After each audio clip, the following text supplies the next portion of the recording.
Hello students, I am Rachit and welcome you to the students friend online classes.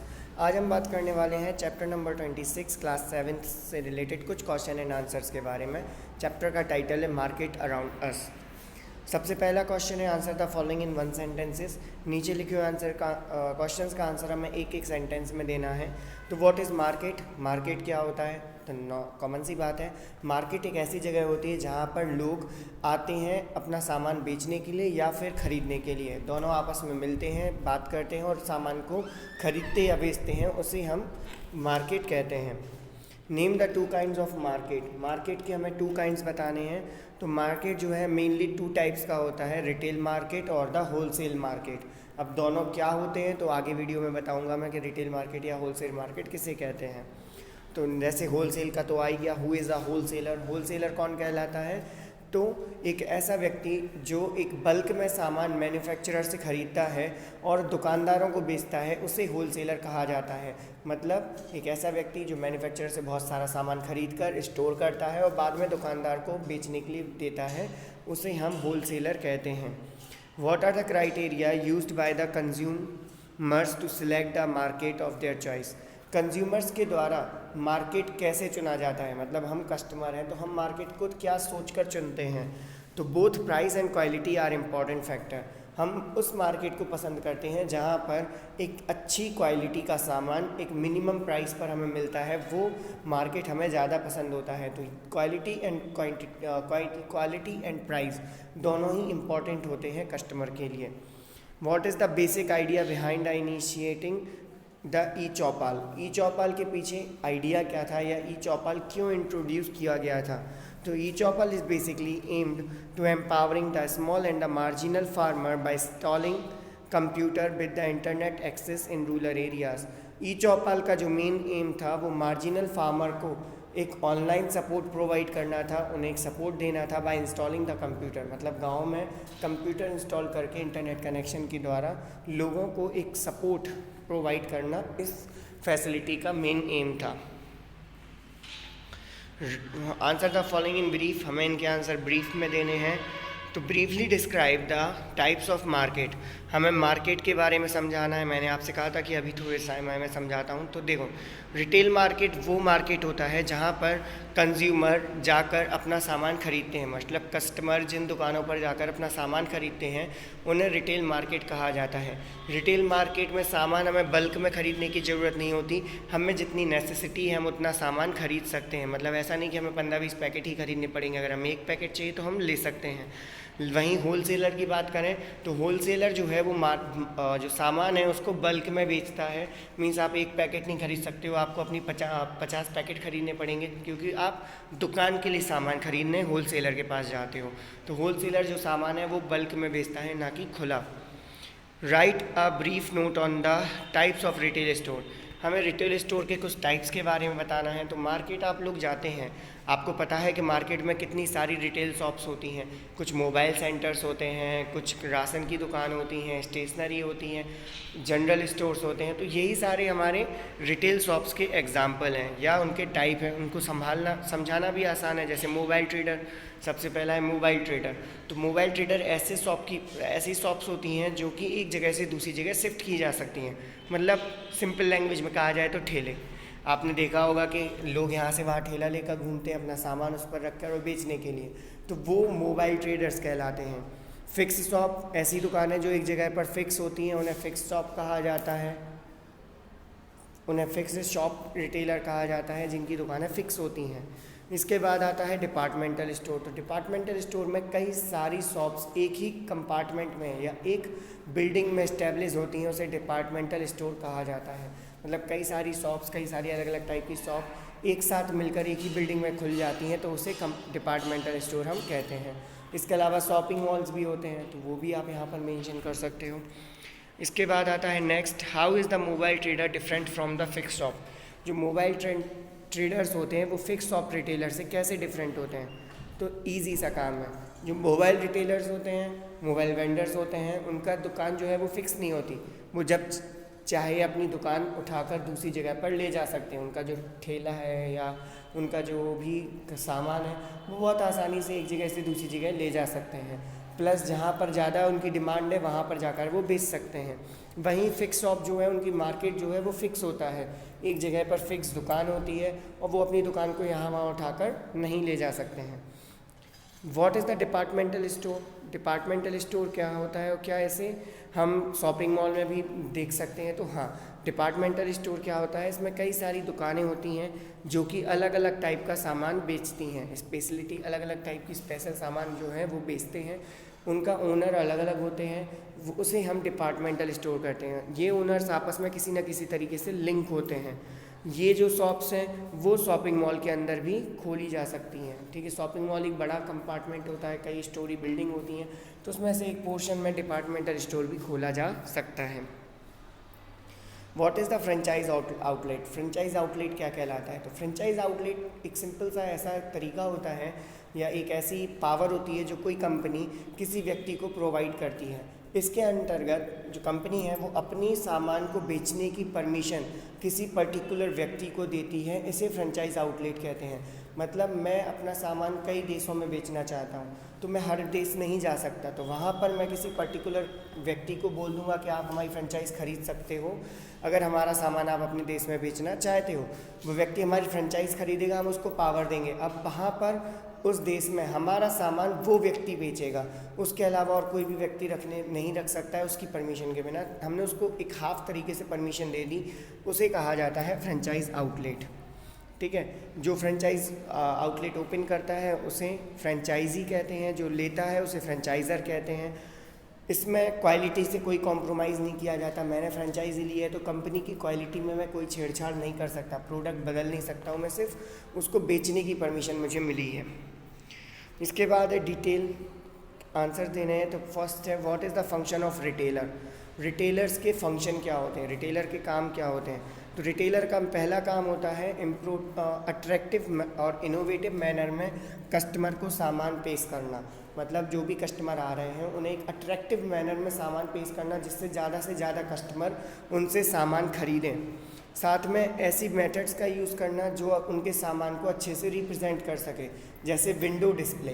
Window display मतलब आपने देखा होगा कि दुकानों पर वो अक्सर बाहर जो सामान बेचते होते तो टांग देते हैं, एक एग्जाम्पल। तो क्यों टांगते हैं? उनकी दुकान में जगह कम है? नहीं, वो इसलिए टांगते हैं जिससे लोगों को पता चल सके कि आखिर उनके यहाँ पर क्या बेचा जा रहा है, ठीक है। तो ये एक तरीका हो गया। जैसे आपने मिठाई की दुकान देखा होगा, वो कढ़ाई बाहर रखे रहते हैं, वहाँ बनाते हैं। रीज़न इसलिए नहीं कि जगह कम है, रीज़न कस्टमर देखेंगे कि हाँ हमारे यहाँ मिठाई बनती है और अभी बन रही है, इसलिए वो वहाँ पर आएंगे। तो इस तरीके से ये सुविधाएं प्रोवाइड करना।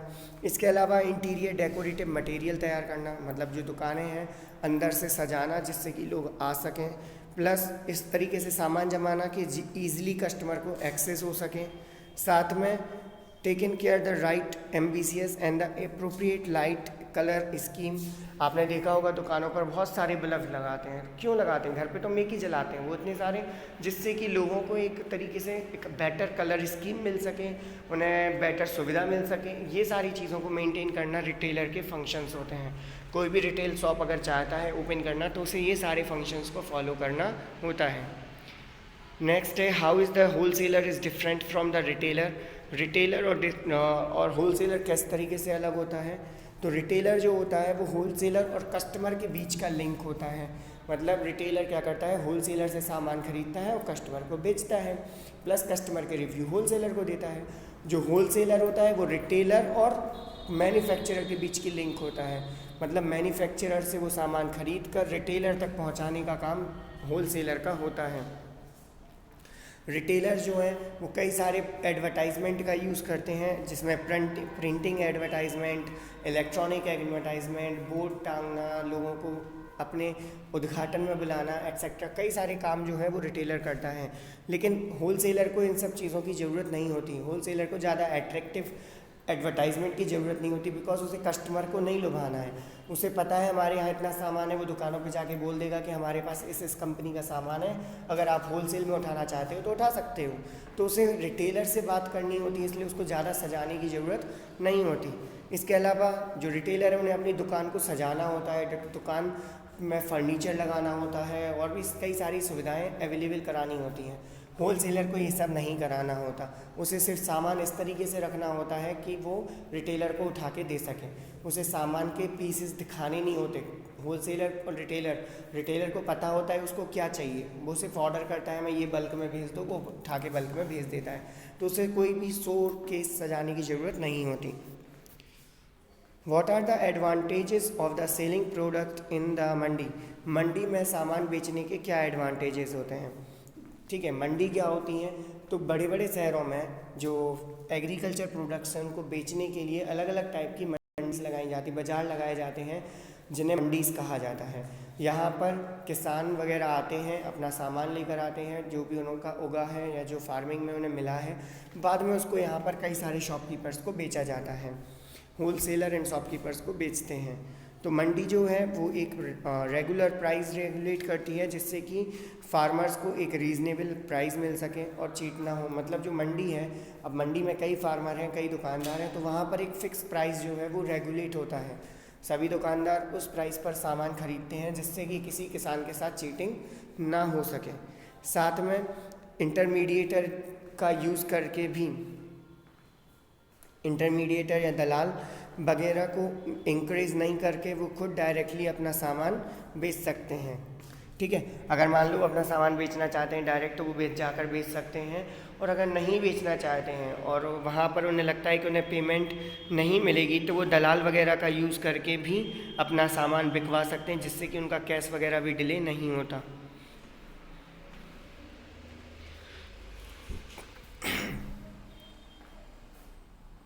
आगे, what is the role of the intermediator in the marketing and selling of the farmer? Intermediator का क्या रोल होता है selling of the farmer? Farmer जो सामान बेचते हैं उसमें इंटरमीडिएटर का क्या रोल होता है? Intermediator in the marketing selling the farmer produce, जो इंटरमीडिएटर हैं वो मार्केट में और फार्मर प्रोड्यूस में एक इम्पॉर्टेंट रोल प्ले करते हैं। जैसे most of the Indian farmer practice subsistence farming, they produce amount much is the sufficient for their own consumption. If they grow more than the required amount, it is sold to the money lender in the villagers who turn the sale into the market. Mediator often help the farmer by selling their products produced to wholesaler known as the arhatiyas, who sell the same as to the retailer or the processing unit. यहाँ पर जो retailers होते हैं, intermediator होते हैं, वो दो तरीके होते हैं। पहला तो फार्मर अपने यहाँ के जो फार्मर्स हैं वो उतना ही उगाते हैं जितना उन्हें ज़रूरत है, मतलब ज़्यादा बड़े स्केल पर फार्मिंग नहीं कर पाते हैं, लेकिन अगर कभी एक्स्ट्रा मटेरियल उग जाता है, बहुत सारा आ जाता है, तो खुद शहर जाकर बेचने की बजाय वो गांव के मनी लेंडर्स को सामान बेच देते हैं, अपनी फसल बेच देते हैं, जिससे कि उन्हें वहाँ तक जाने का खर्चा बच जाता है, और जो दुकानदार है, मनी लेंडर है गांव का, वो उसको आगे जाकर मंडी में बेच देता है। तो वो एक इंटरमीडिएटर की तरह वर्क करता है, जो कि किसानों को एक सुविधाजनक चीज़ है। बाकी लेकिन उसको पैसे पे करने होते हैं, तो प्रॉफिट कम मिल पाता है किसान को, जितना प्रॉफिट मिलना चाहिए उससे कम प्रॉफिट ही उसे मिल पाता है। इसके अलावा इंटरमीडिएटर जो हैं वो शहरों में भी होते हैं, जो कि किसानों का सामान रिटेलर्स को और होल सेलर्स को बिकवाने में मदद करते हैं एक हाई प्राइस पर, क्योंकि कई बार तो दुकानदार है वो किसान का फ़ायदा लेने की कोशिश करता है, उसको चीट करने की कोशिश करता है, तो ऐसे में इंटरमीडिएटर उनकी मदद कर सकते हैं, लेकिन वो चार्ज लेते हैं तो प्रॉफिट थोड़ा सा कम हो जाता है। नेक्स्ट है, what is the write a short note on the e Chaupal. हमें ई चौपाल के बारे में बताना है कि ई चौपाल क्या है। तो ई चौपाल में, चौपाल का मतलब होता है विलेज असेंबली। पुराने समय में विलेज में के जो एल्डर लोग हैं, बड़े लोग हैं, वो आपस में मिलकर बैठते थे, जिसमें वो लोग डिस्कस करते थे कि गांव में कौन से काम होने हैं, क्या नहीं होना है, फसल किस तरीके से उगी है, कहाँ बेचनी है, ये सारी चीज़ों को डिस्कस किया जाता था।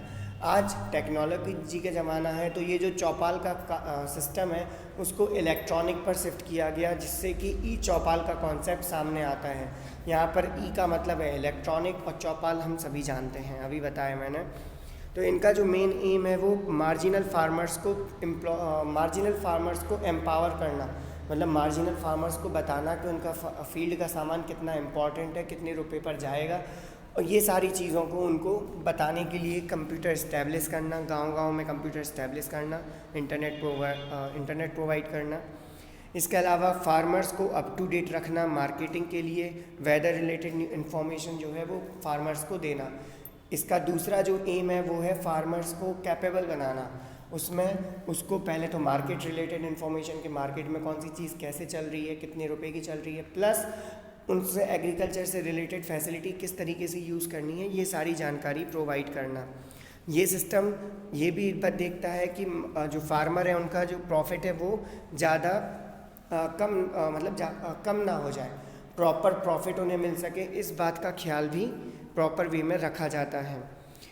साथ में farmer can sell their crops to the ITC centre और the local centre after checking the price on internet.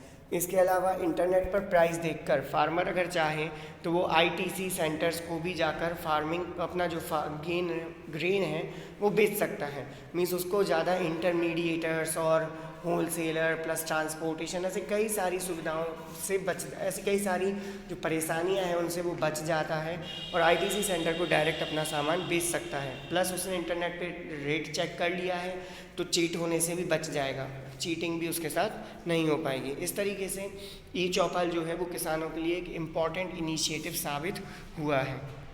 इसके साथ हमारे इस वीडियो का ये लास्ट क्वेश्चन था। अगर अभी भी कोई डाउट है क्वेश्चन आंसर से रिलेटेड तो आप लोग नीचे कमेंट में डाल सकते हैं, जल्दी से जल्दी मैं उसका आंसर देने की कोशिश करूँगा। मिलते हैं नेक्स्ट वीडियो में, सी यू लेटर।